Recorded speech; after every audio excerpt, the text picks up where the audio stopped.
You I know, got a hat. I got a hat on right now. I was gonna put on that, but I'm like, you know what? Everybody looking bushy as hell, so ain't no point. You know what I It's mean? So, it's a that's beer what it came is. out of nowhere. Like, no one's ready for this situation. I mean, Jesus, bro, you're just growing in. You're looking like a Rick Ross Jr. brother. yo, I shaved this. I shaved this when this Shit, started. I shaved this when it started. it's Uh, looking good. and it's back already. So I It's mean, looking good though. I just shaved. That's why I just shaved. Because it was looking rough. I had to clean up a little bit, especially Hey, exactly. Um, but how you feeling though? You good? I'm good, man. Just I had a 2 month long sabbatical. I've been working from home. They've had me working on marketing projects and all this stuff, and now my ride's over, so I go back to work on Friday. So I have to go out into the craziness come Friday. So I'm just getting mentally prepared for that, and Right. taking my vitamins and my prayers and all that good stuff. So it's a crazy time right now, and it's just it's showing everywhere. Even just as you were saying earlier, one of the things that we talking about the WWE. And to start off, I gotta say this. I've been a fan Oh since I yeah. was a kid. Before you go, hold on. Before you start, Yo. I had to represent this time. I had to make sure I'm a fan because Brian showed me up last time. So I was like, That's a if I'm nice going to do a replica. WWE show, I have to bring the belt out. So That's a nice replica. That's a real nice replica, man. yeah, yeah. I'm trying to get on that wave and get one for myself, Well, man. this is the $100 one that rest in peace to Toys R Us. But that's when they had it, you know. But that's a side note. But go on, sir. Go on. So yeah, I mean, a couple of the things that have been coming up. I mean, of course, if you've been living under a rock or whatever the case, they've been declared essential. Yeah, So they're yeah. doing filmings from the training center in Florida. I wonder how that happened. Well, I mean, it's like the thing with you already know McMahon, man. You already know Money how he is. talks. Money talks. Exactly. Like one of the things about this dude, it's just mind blowing because and it goes back to, I don't know if you ever caught it, but last week tonight with John Oliver, Right. before WrestleMania, not this WrestleMania, but the past WrestleMania, Yeah. he did like a full on breakdown of what the WWE is and how they categorize their talent, considering the fact that And, WWE what's the word from it for independent contractors? independent contractors, exactly. So the fact that he has his talent and the fact that WWE, which is World Wrestling Entertainment, would not be able to happen without his talent, they basically just eradicated almost a dozen superstars from Raw, a dozen superstars from SmackDown, about a dozen superstars that were under Legends contract, Yeah. support staff, people from the training center, senior referees, senior staff, and just We basically we eradicated them from the company. we used to be knowing about this stuff happening like twice a year, um, during like the fall and the fall and summertime, Right. or spring. And they always do their little cleaning out, but there was always with like certain wrestlers that you'd be surprised. Many of those have came back, like a Drew McIntyre right now, Right. and he's a champion. But this is on a whole new scale, a whole different level. But at the same time, I'm looking like they did. I mean, I can see certain wrestlers they need to let go because if you're not doing anything with them, let them go and work somewhere else and stuff instead of collecting a paycheck. Right. But the But thing is, though, and, yeah, and this is the thing about Vince that is interesting.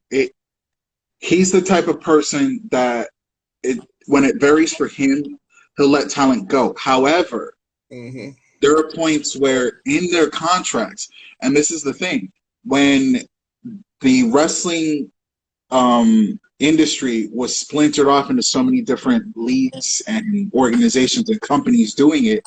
Now it's championed by three big leagues.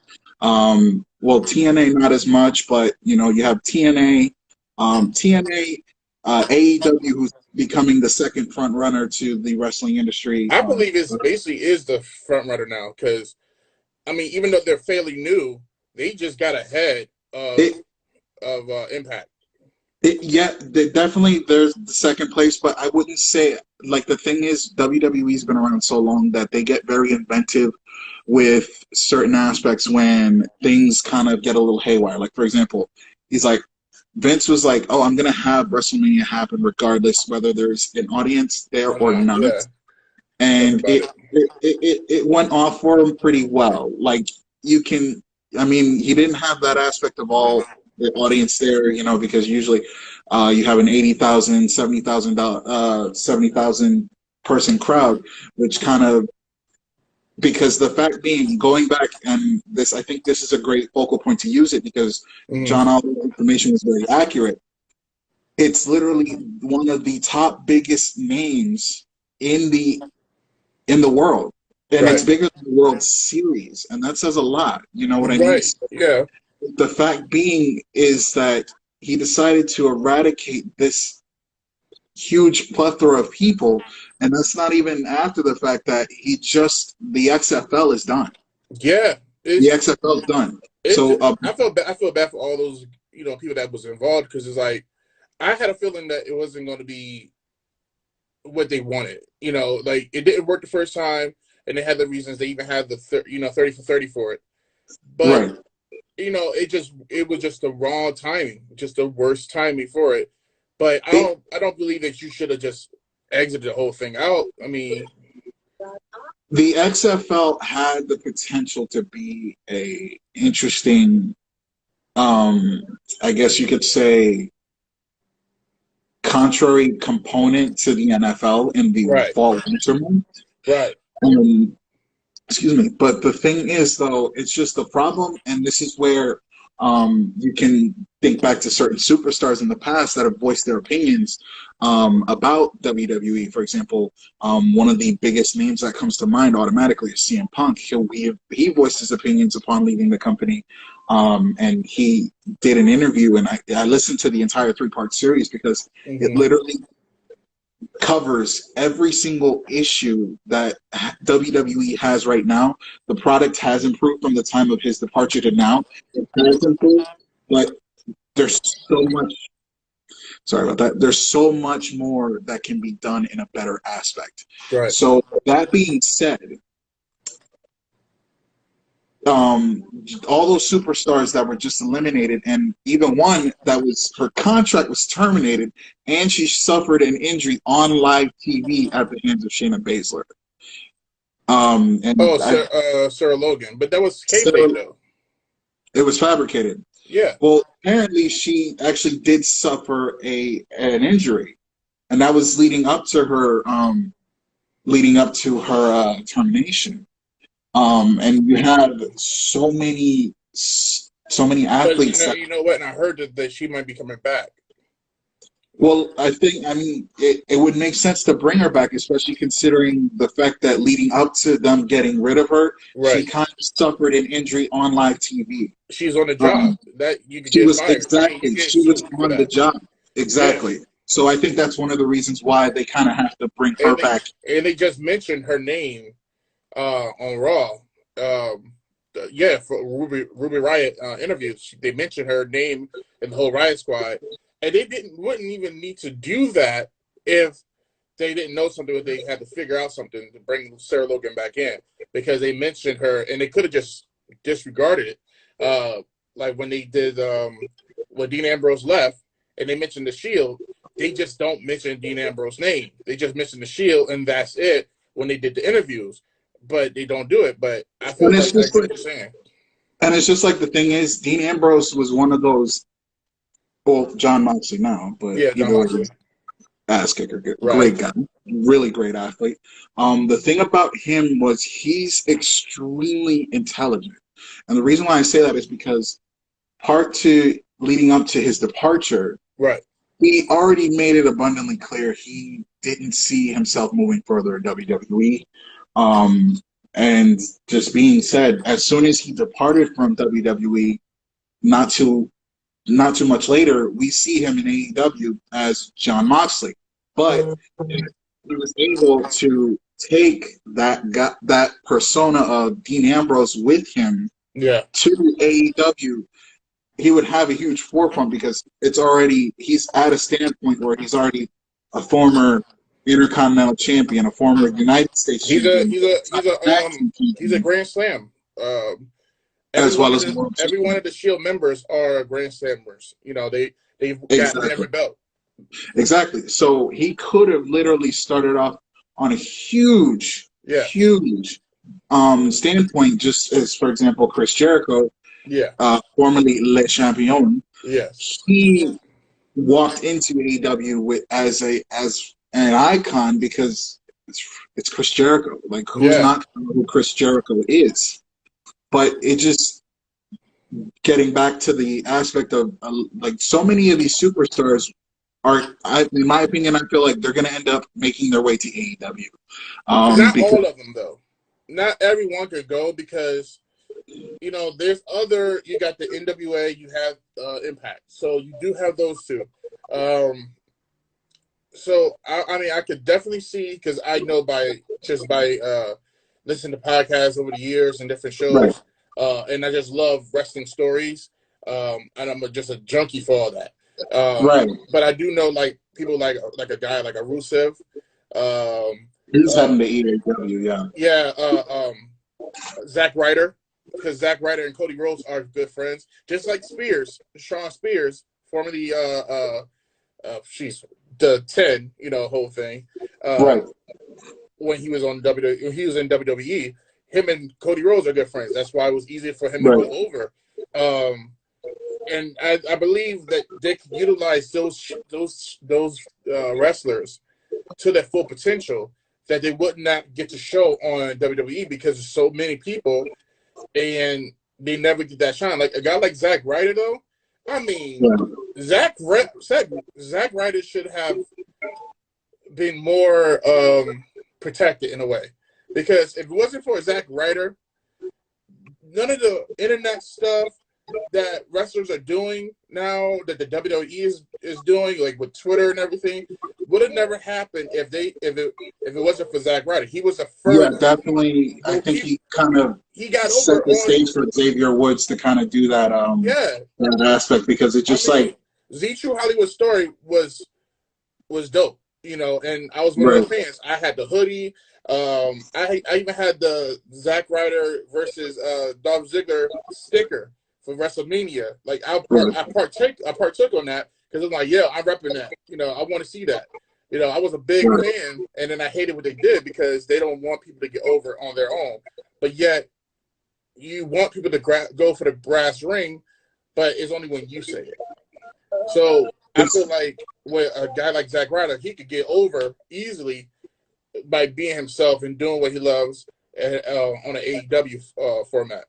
Plus, I just feel like, honestly, and I don't mean to cut you off. I feel like they waste so much talent.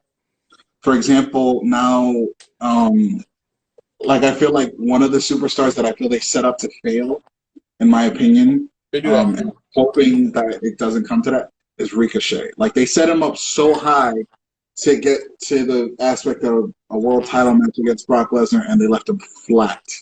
They jobbed him out. Hey, Jen.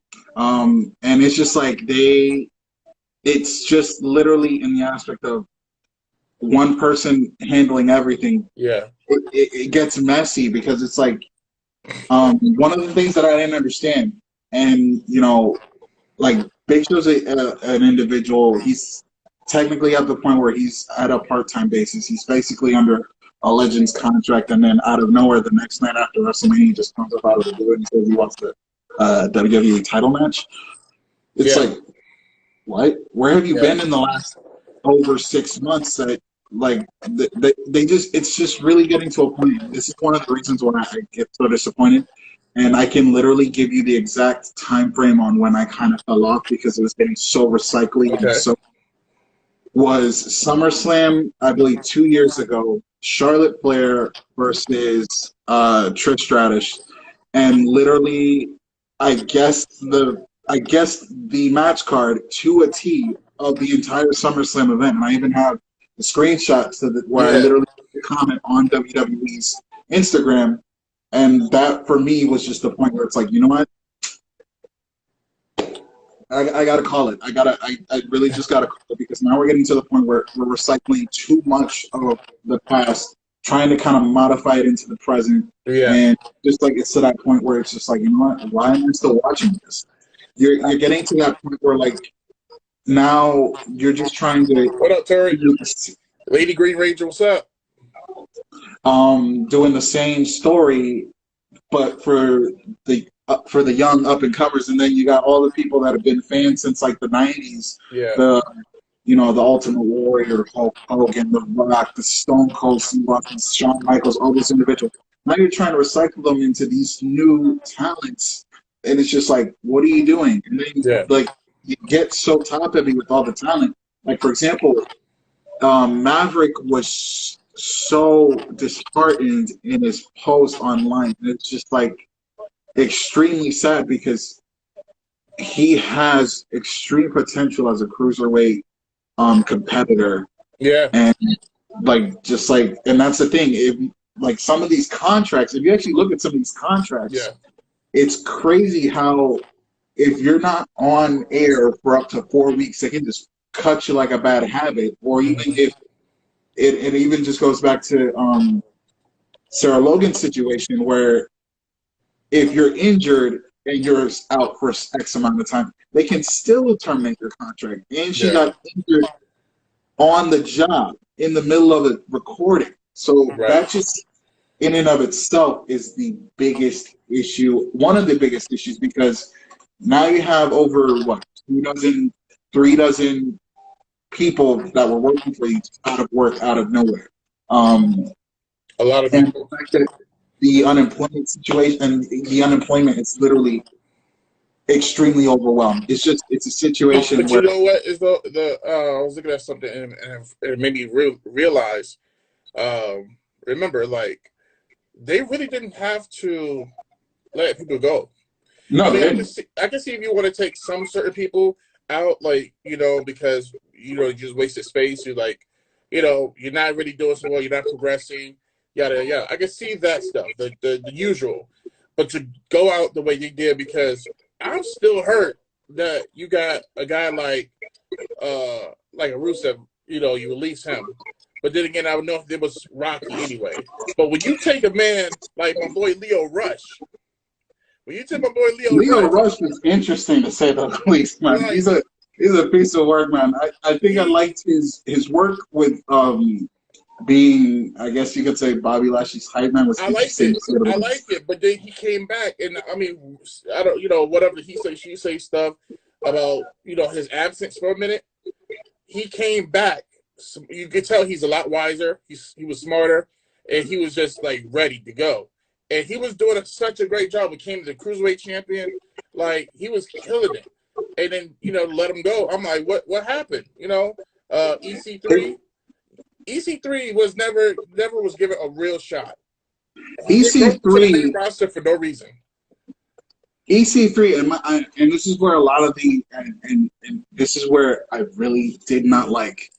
And first of all, I just gotta say this: that design that design was horrible. Like you could have thought of so many other styles.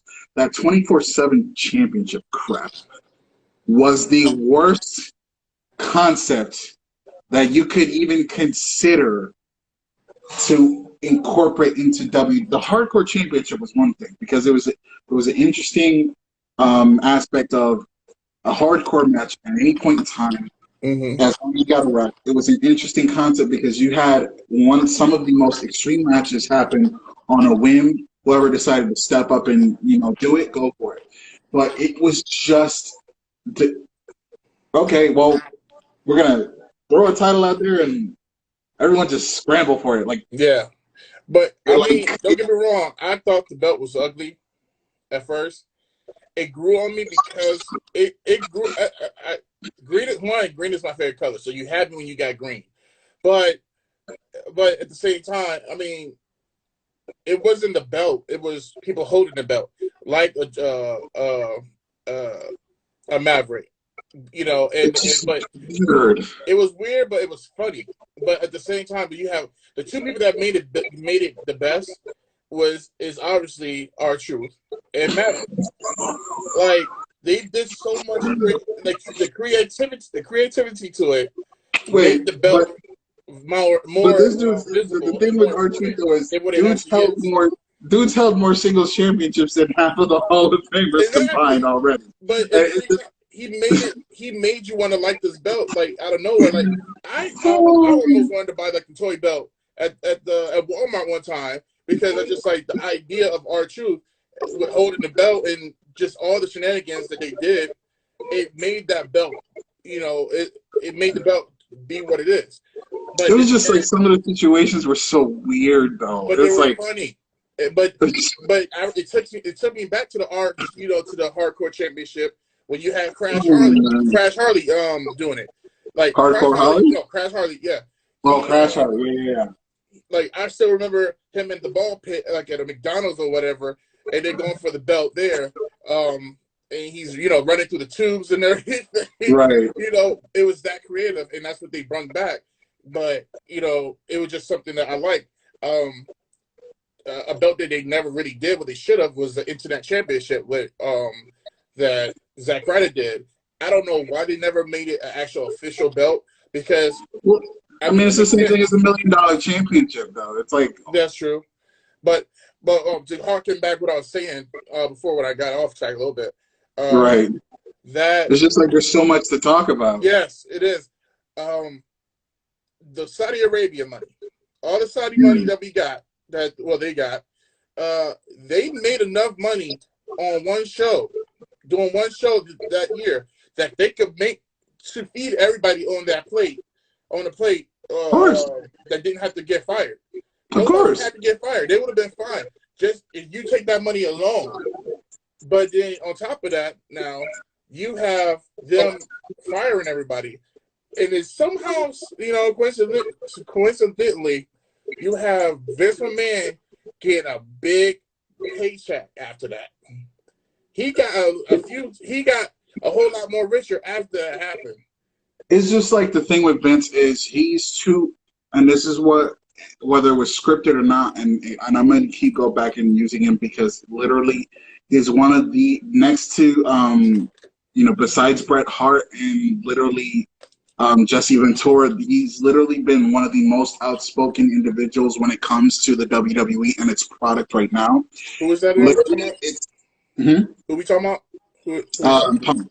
Punk will always be a talking person. Like he's always been that way. I mean, he just knows a lot, and some people don't want to hear it. Some people do. Some people got gripes with how he left. But it's like if everyone takes what he says with a grain of salt, right? The one thing that they need to take away from what he says is this: the company would run a lot better if it wasn't being run like the McMahon-Helmsley regime that was being run back in the 90s. That worked back then. It's not working now. Like they even tried a whole new name for it, the Authority. That wasn't working. And the only time it started getting interesting was when you had superstars that were being treated kind of funny, being the front runners and going against the Authority. Yeah, that's when things got interesting again. But then it got stupid again when they started trying to put a face to the company. Like they tried so many different people.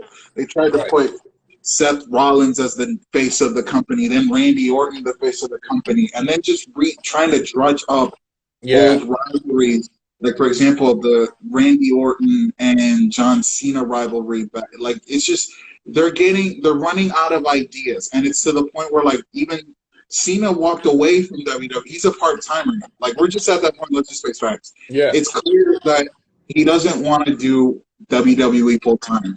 That's one of the things that he does enjoy, but he doesn't want to do it full-time. He's decided to go to movies, and it's going very well for him. I mean, he did the same thing The Rock did. Yeah, he switched from it's funny because the movie. Batista, same thing. Yeah, great actor. He's building up his acting ability, and it's going well for him. He's done several movies, and he's making good money. He's segueing off of the wrestling bit, and even just from his transitioning and leaving WWE, Batista left on his own terms. He had one last match, and that was it. That last match was against the one person that he wanted to face, and and that's really quick. And you know what? He was winning that situation for years though before he left. Yeah, us. And it took that definitely. long. Because and the thing with and I definitely understand where Dave is coming from. He would come and go because like they sell him, they paint him a pretty picture of what he wants, and then when he gets there, he's getting sold short all the time. Yeah, but Like, I think because one, he'll talk to Triple H, and Triple H wants to do that, but Triple H is not the main guy. You know, Paul Levesque, you know, aka Hunter Hearst Helmsley, aka Triple H, is not the main head of the company. So he wants to run it by, you know, Vince McMahon, but he can't because I mean he runs it by him, but at the end of the day, he's not the main person. Vince always get the last word, but it's just like, but he's also good because this is why we got in a lot of different a lot of people who had bad blood with the company before they before they got inducted to the Hall of Fame. Triple H was always the main person that they talked to, and if it wasn't for Triple H, we wouldn't get certain people in the Hall of Fame to, you know, wants to do it because they had such a hard situation with Vince at certain times.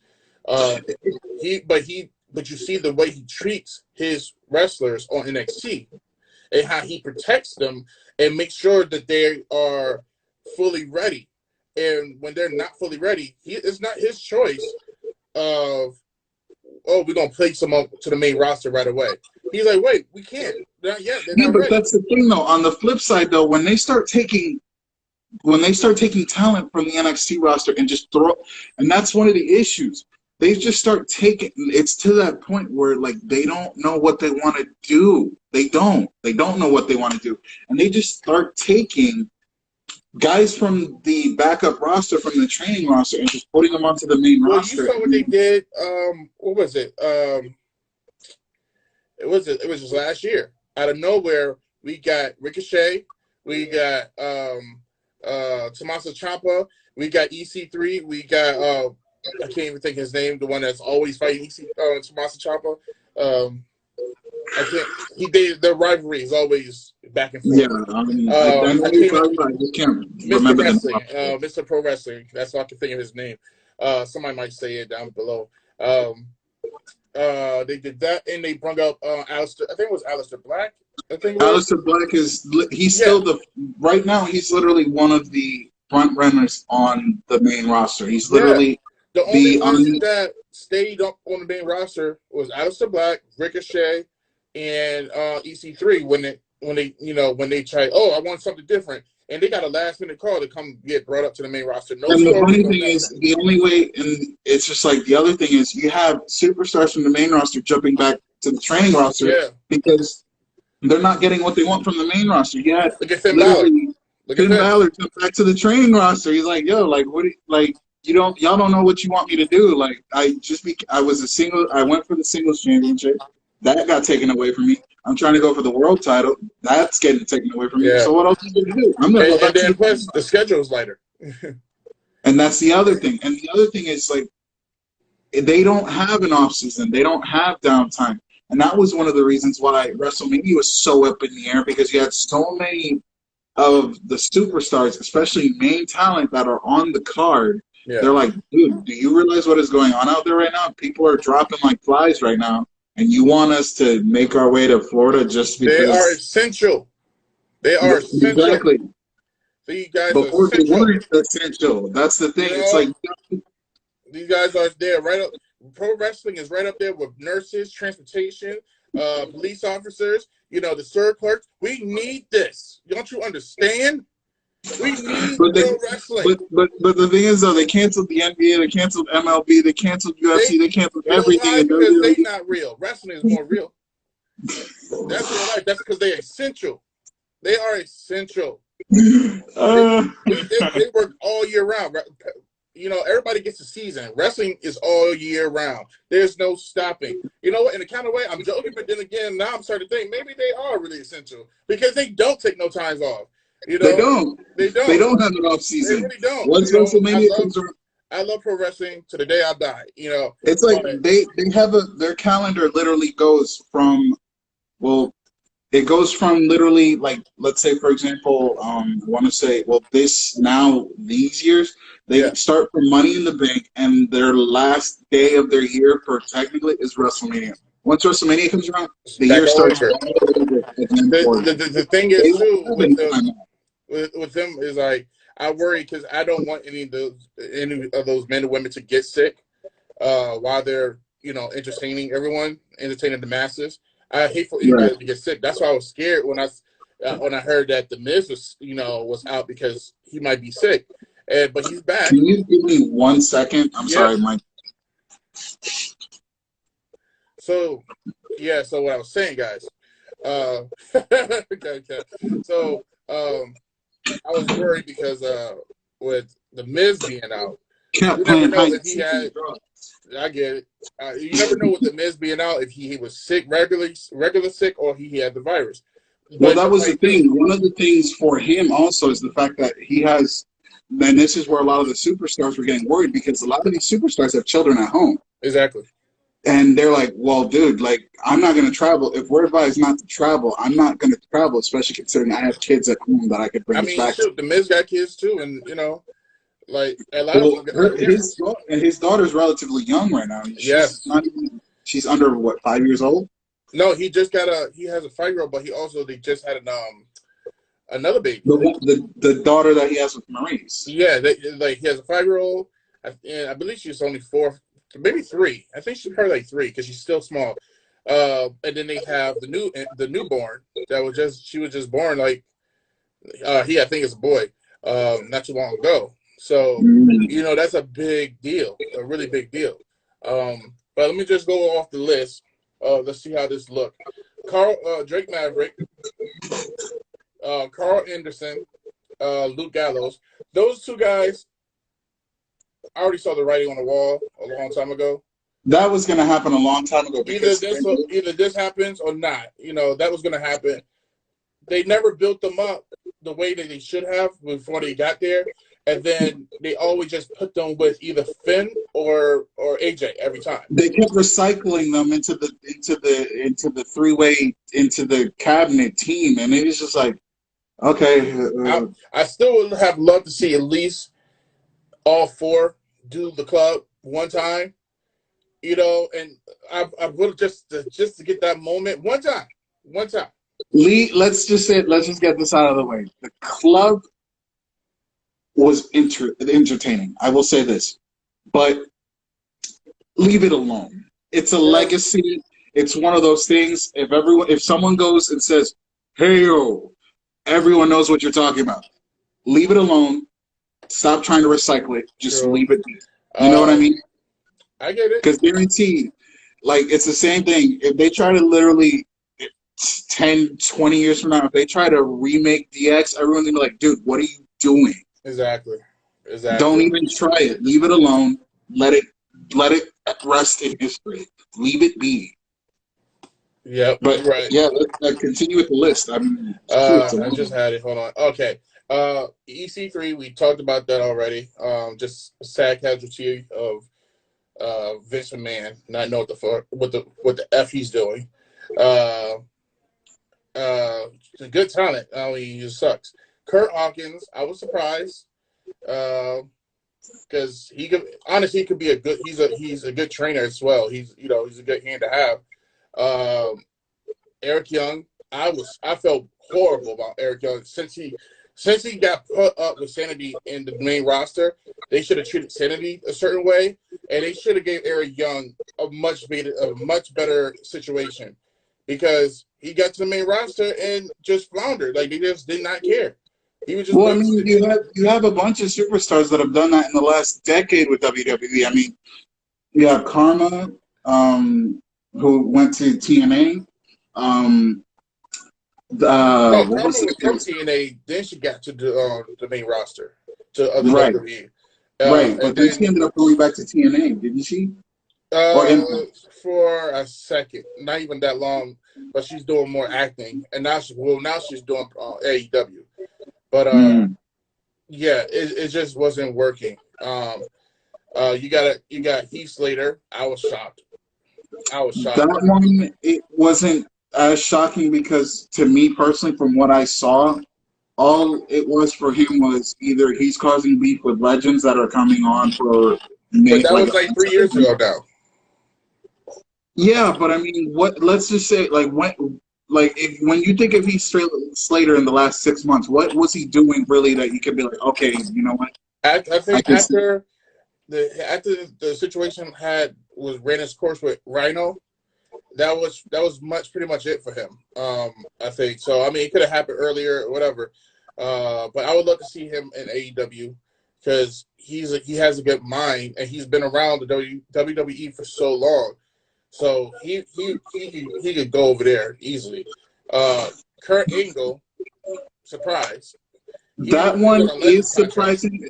That one definitely is surprising, especially considering they tried so many different angles to bring Kurt Angle back into the main roster, starting as the general manager, then the whole rivalry. Excuse me. The whole rivalry with Baron Corbin. I don't call him King Corbin because it's a horrible blood. The same thing with freaking actually no, shouts out to Booker T, much respect. I was about to say, I know you better not go with Team Booker. No. The only person that pulled off that persona pinky up was King Booker. Shouts out to Booker T, you watching. I'm a big fan, just saying this now. By the way, he's a dope guy. I've met him. He's really cool.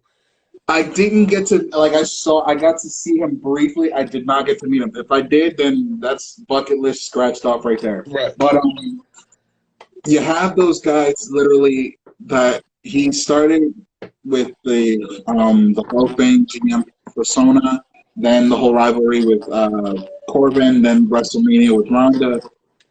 Speaking of which, that's another thing I really want to touch base on real quick too. I feel like his whole thing after WrestleMania, pretty much. I think he's pretty much ran his course. I would have loved to see them do the manager thing again, but they're not trying to do that now. Mm-hmm. I really don't know what other place they could have for him other than being an ambassador in a way. Which would make sense because he's a great personality to have that aspect. Yeah. But it's just they don't that's just the thing. They don't know what to do. Like they keep so many veterans on the take and then they don't know what to do with them. But also they kept a lot of guys on because of AEW. They were scared.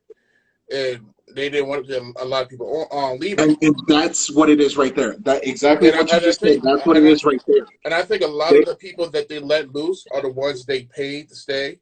And they're like, you know what, we really don't need you. That's exactly what it is because you have all this talent that and here's the thing. Going back to one of the greatest cruiserweights around the 2010 decade, in my opinion, that I enjoyed watching very much was Evan Bourne. Yeah. He was an incredible cruiserweight talent that literally got wasted and fell between the cracks in WWE. Well, it is funny because Evan Bourne was way ahead of his time because he was the prototype of what we got right now. Because everybody's doing dives. I mean, you had your Jeff Hardys and stuff, but it was nothing. We had Kofi, but there was nothing like an Evan Bourne. And I mean, they let him go back to do because they outlawed the it was forbidden to do the shooting star press because of Billy Kidman. Right. So they were they saw him do it, and he was so fluent. It was so agile. It was a beautiful landing every time he did it. Athletic ability was led him able to do that. Yeah, it goes back to and he was a lighter guy weight wise than a Billy Kidman. So it goes back to the kid from the Nexus who was able to do the 450 because the 450 was another move that was not Justin Gabriel. Justin Gabriel. Now known as PJ Black. Great in-ring ability. Yep. Great persona, great personality, well built, and the fact that he was literally flirting between a middle cruiserweight and an actual cruiserweight because he was so sculpted. He was able to pull off a 450 splash, no problem. You don't see a lot of guys being able to have that build, that type of strength level, and still have the flexibility and for example, you got your John Morrison, but John Morrison is literally he falls under the class. He goes over a middle. Yeah. Yeah. But for him to have that balance of cruiserweight but also strength was extremely impressive, and that's where Ricochet is the new generation for that. Yeah, and the thing is, Ricochet learned some stuff from Matt Sydal, aka Evan Bourne. Right. Because if you look at the style, you know, and all that, it kind of emulates him in a way. Right. And I was hoping, I was looking at like, dude, y'all better not let Ricochet go. I was hoping, I was like, please don't, or Swerve, my boy Swerve, that's in NXT right now. But all right, so let's just fast forward because I want to take too much time. Right. So I mean, Epico and Primo, I forgot they were still around. They haven't been using them. They've been wrestling in Puerto Rico in their founders federation. They still got that over there. So that's what they've been working at, you know. Mike Kanellis and Maria Kanellis, I was not too sad. Those two were annoying. I wasn't too sad about it, but I hate to see, you know, because they didn't have a really good story for them. Those storylines are ridiculously yeah. pathetic. But then I hate it because it just had a newborn and everything, so that sucks. Maria, I liked her back in the early 2000s when they kind of had her like she was she was like the Dixie, Dixie, stupid person, the dumb girl, but yet she would have slight moments, like little moments where they show her being actually smart, and they'd be like, okay, that happens. So I mean, that's how good. That's just a testament of how good she really is. Right, but it's just like now they just have her as this hateful, spiteful spouse. That's part of the character, though. That was part of the whole thing. So it was, but it's just like why is this a thing? Like you got this spiteful, angry woman and this spineless cruiserweight wrestler. Like I did think it was funny that she became the 24/7 champion. And it's like, so who's gonna roll up a pregnant girl? Who's gonna roll up the pregnant woman? Like, who wants to touch that? Like, he did. He literally pinned her 1, 2, 3. Exactly. He could with the legs and stirrups. That's his right. So why not? Oh my God, that was just ridiculous. But so before we go, all right. So what is it? No Way Jose. I wasn't sad about at all. I hate that as a person that lost his job, but I never really liked the character. Just want to say that. No. Just want to put that out. It was like that Rosebud guy that they tried to bring in, and he flopped. Yeah. So you said you wanted to talk about the Red Fast the what's her name? Ronda Rousey situation. Yeah. I know where you're gonna go. I don't mind it. I think it's all kayfabe because she did this type of thing during her feud with Becky Lynch. And this is the thing. I saw a podcast earlier last week, Booker T show. Oh yeah, I watched it. I listen to his podcast regularly. Okay, so Booker T literally had Christian on the show, and he asked Christian. And knowing Christian's backstory and everything, multiple time tag team champion, multiple Grand Slam champion, and the fact that he is the best friend of Adam Edge Copeland, right? And the fact that he had to retire from injury just like Edge did, but the only thing is, it's not likely that he'll be able to return as Edge did. Yeah. He literally blatantly said the same thing, that maybe it's a persona type of thing, but there's certain things that Ronda said that are kind of pushing that where it's like, nah, that's not what it was. Because the first thing is she is a talented, multi-time UFC champion. That can't be taken away from her. But the thing is, she was welcomed to the WWE with open arms. Yeah. And the fact that, and I'm going to say this now, the dialogue and the in-between stuff isn't real, but the in-ring competition, that can't be faked. Right. That stuff can't be faked. And that's the same thing that Christian said. It's the same thing that Booker T agreed with. The stuff in between, that's scripted, all that stuff scripted. But the one thing that you can't say is fake is the in-ring competition. That is not fake. Right.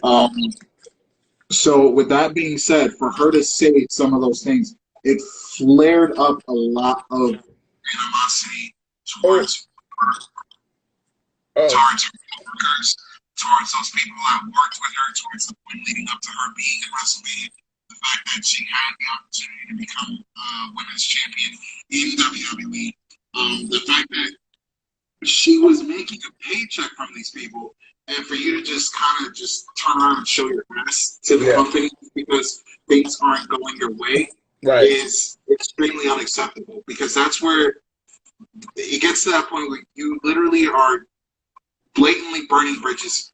If you are leaving the company, then just leave the company. But don't just go and disrespect people like Becky Lynch, Liv Morgan, those people that come in, Sasha, those people that come in on a daily, that work hard and put themselves through those physical matches and all those things at the end of the day that are helping you build your name up in the company and making you look good. And for you to just literally just kind of give them the finger like that. Yeah. It's she got put on in front of a lot of people that have been waiting to get put on before her, that have been working there way harder, longer, and everything. Get to that point. Like right now, you got her girl right now on the main roster who hasn't gotten the belt right away. Like they didn't give it to her right away. She's actually got to fight for it. And the thing is, she's been doing before she got to the WWE. She was doing UFC, but she also was doing independent circuit, wrestling. You got superstars that have been on the roster for years that haven't even gotten a match at WrestleMania. Yeah, let alone a title match. But it's the name. That's what it is. They will put over the name over the people that's been there for so long. Yeah, the main event. She wasn't even ready yet. The final match of the night was a women's match, which was the first time ever that it happened.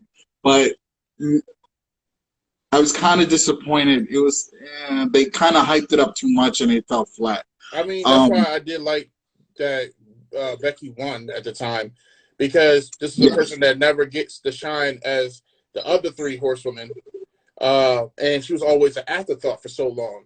And then she built this character around the whole thing of Ronda Rousey and stuff, and it just took it upon itself. And then when she got in, and it was just a chain of events that happened, to get Becky to the way she is now. But it wouldn't happen if there was no Ronda that showed up to, stir up some commotion, to light a fire under some people. Yeah, but I feel like even then, like, you could have used so many other people to do that. I mean, that goes back to Asuka, the undefeated Empress, against Charlotte, the queen of SmackDown for the women's champion. That was a great match. It was exciting.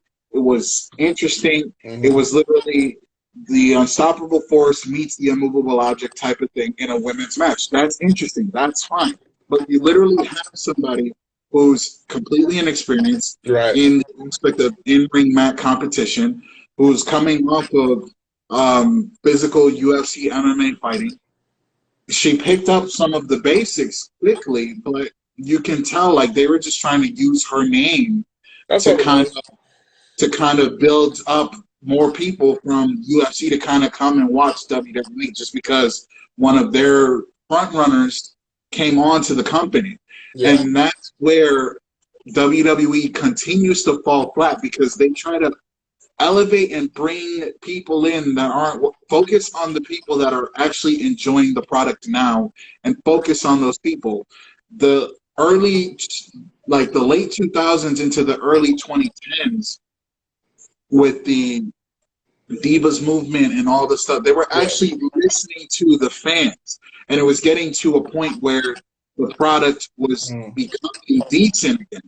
But now you're just flying off the handle and like picking up whatever script and other stuff from back in the day and just putting new names in it. That's all it is. They always recycle somehow, some way. There's always going to be a recycled story.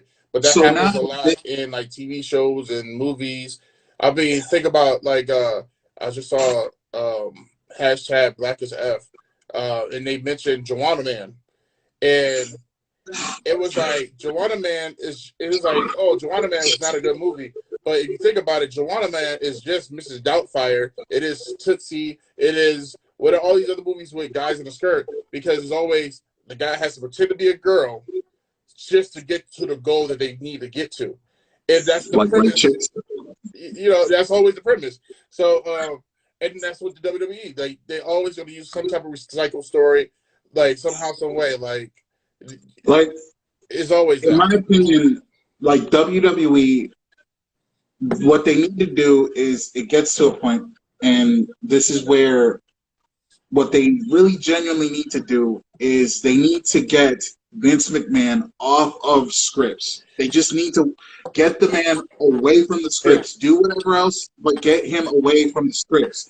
Because Perfect honestly, if you have somebody, like for example, and this time period was horrible. If you literally have a John Laurinaitis persona, where you literally have one guy running the shots, and making decisions, it's better in the sense that things are more organized. It's better in the sense that you have an idea of where things are going. It's better in the sense because it's stirring the pot. Yeah. It also kind of frees up any added wrenches in the woodwork. Like, for example, John Laurinaitis going against Vince McMahon. It made that aspect interesting, and it put like a lot of things on the line. That was interesting. That was a great way to go on the book. But if you're gonna try and do that every month, no. I get you. So now you literally just cut a fraction of your company, your in-ring day-to-day operations company. That's a massive hit. And now this is where Cody Rhodes and AEW, shouts out to AEW. This is where he now has an opportunity to kind of take advantage of the somewhat power vacuum. Because let's just face that WWE is taking a huge hit, and now there's a vacuum that needs to be filled. Right.